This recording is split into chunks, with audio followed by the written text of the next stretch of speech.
بسم اللہ الرحمن الرحیم۔ السلام علیکم ورحمۃ اللہ وبرکاتہ۔ زندگی کی بہتری کے لیے یہ 6 کام کیجیے۔ ان 6 کاموں کے بعد آپ کی زندگی مکمل تبدیل ہو جائے گی۔ پہلا اسٹیپ 10/10 کا اصول۔ اگر آپ کسی منفی واقعے سانحے کی وجہ سے دکھی یا پریشان ہیں تو اپنے آپ سے درج ذیل 3 سوالات کیجیے۔ کیا اس معاملے کے 10 دن بعد آپ کی زندگی میں کوئی اہمیت ہوگی؟ کیا اس معاملے کے 10 دن بعد آپ کی زندگی میں کوئی اہمیت ہوگی؟ کیا اس معاملے کے بعد 10 ماہ بعد آپ کی زندگی میں کوئی اہمیت ہوگی؟ کیا اس معاملے کے 10 سال بعد آپ کی زندگی میں کوئی اہمیت ہوگی؟ اگر 3 میں سے 2 سوالات کے جواب نہیں ہیں تو اس کو بھی ابھی اور اسی وقت ذہن سے جھٹک دیجیے۔ یہ آپ کے قیمتی وقت اور فوکس کو برباد کر رہا ہے۔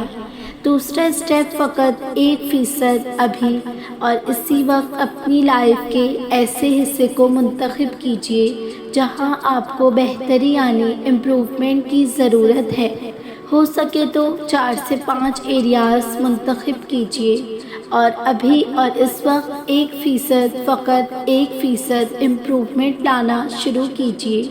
اگر روز 1% بہتری آنا شروع ہو گئی تو سوچیے 1 سال بعد آپ کہاں ہوں گے، اور اگر مستقبل مزاجی سے روزانہ 1% کی بنیاد پر امپروومنٹ کرتے رہے تو سوچیے 5 سال بعد آپ میں انقلابی تبدیلی آ چکی ہوگی۔ تیسرا اسٹیپ، منفی چیزوں سے چھٹکارا۔ ابھی اور اسی وقت الیکٹرانک میڈیا پر دکھائی جانے والی سنسی خیز خبروں اور ہاٹ ایشوز پر بحث و مباحثے کے چینلز کو بند کیجیے اور انتہائی ضروری خبروں کے سوا ٹی وی آن کرنے سے گریز کیجیے۔ چوتھا اسٹیپ، معاف کیجیے۔ ہم میں سے کتنے لوگ ہیں جو مہینوں قبل کسی کی جانب سے کی گئی دل آزاری کو سینے سے لگائے رکھتے ہیں، جس سے اور کچھ نہیں، صرف ہمارا فوکس موجودہ ذمہ داریوں سے ہٹ جاتا ہے۔ تو ابھی اور اسی وقت معاف کر دیجیے۔ یاد رکھیے، اکثر لوگ برے نہیں ہوتے، کبھی کبھی خاص سچویشن میں ان سے کوئی برائی سرزد ہو جاتی ہے۔ یہ برائی ان کا کردار کا حصہ نہیں ہوتی بلکہ عارضی رد عمل ہوتا ہے۔ لہٰذا اس واقعے سے ضروری سبق لیجیے اور جو ہوا بھول کر آگے بڑھ جائیے۔ پانچواں اسٹیپ، روز شکر ادا کیجیے۔ دن کا آغاز خدا کے حضور ادائیگی سے شکر ادا کیجیے۔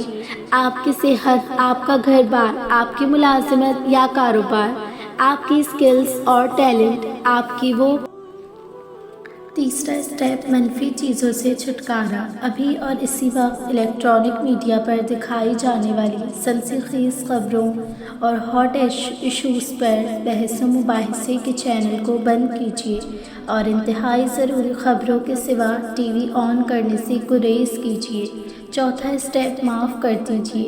ہم بھی سے کتنے لوگ ہیں جو مہینوں قبل کسی کی جانب سے کی گئی دل آزاری کو سینے سے لگائے رکھتے ہیں، جس سے اور کچھ نہیں، صرف ہمارا فوکس موجودہ ذمہ داریوں سے ہٹ جاتا ہے۔ تو ابھی اور اسی وقت معاف کر دیجیے۔ یاد رکھیے، اکثر لوگ برے ہوتے نہیں ہیں، کبھی کبھی خاص سچویشن میں ان سے کوئی برائی سرزد ہو جاتی ہے۔ یہ برائی ان کے کردار کا حصہ نہیں ہوتی بلکہ عارضی رد عمل ہوتا ہے۔ لہٰذا اس واقعے سے ضرور سبق لیجیے اور جو ہوا بھول کر آگے بڑھ جائیے۔ پانچواں اسٹیپ، شکر ادا کیجیے۔ روز دن کا آغاز خدا کے حضور ادائیگی شکر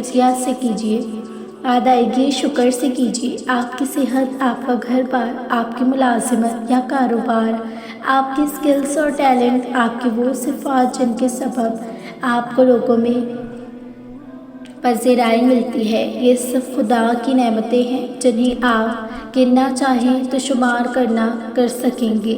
ایک ایک نعمت کو یاد کیجیے اور زبان حال سے اور کبھی زبان قال سے خدا کے شکر کو زندگی کا لازمی حصہ بنا لیجیے۔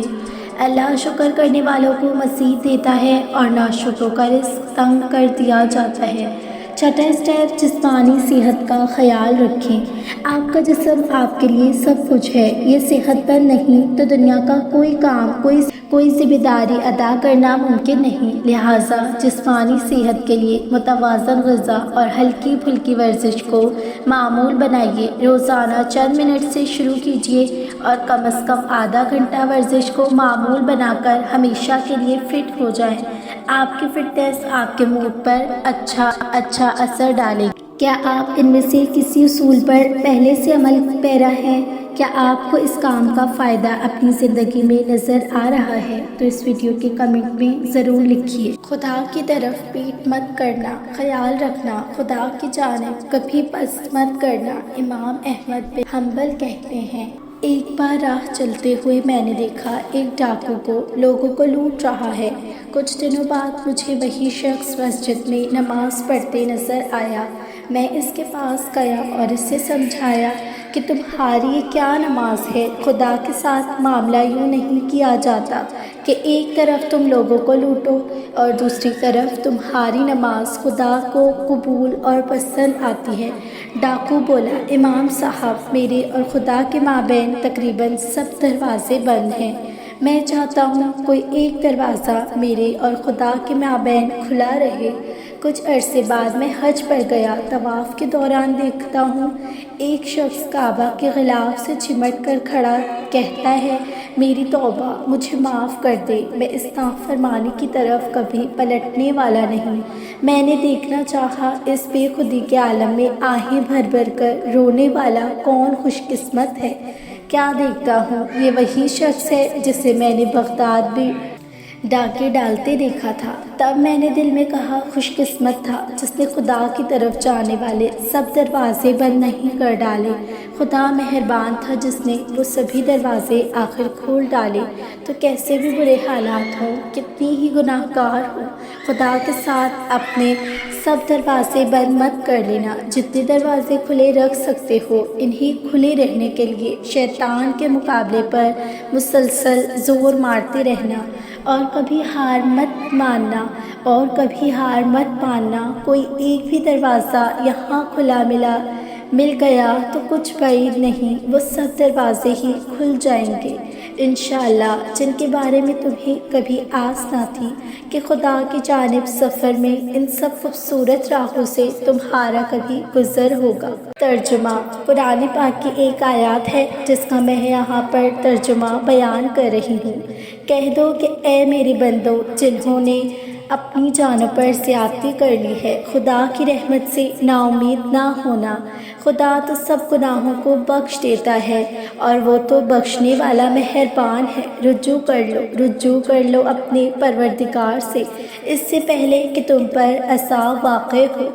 اب آپ خود دیکھ لیجئے کہ کیا آپ کے رب کے ساتھ تمام دروازے تو بند نہیں ہو چکے؟ کیا آپ رب سے نا امید تو نہیں ہو چکے؟ کیا آپ یہ تو نہیں سوچ بیٹھے کہ اب رب راضی نہیں ہو سکتا؟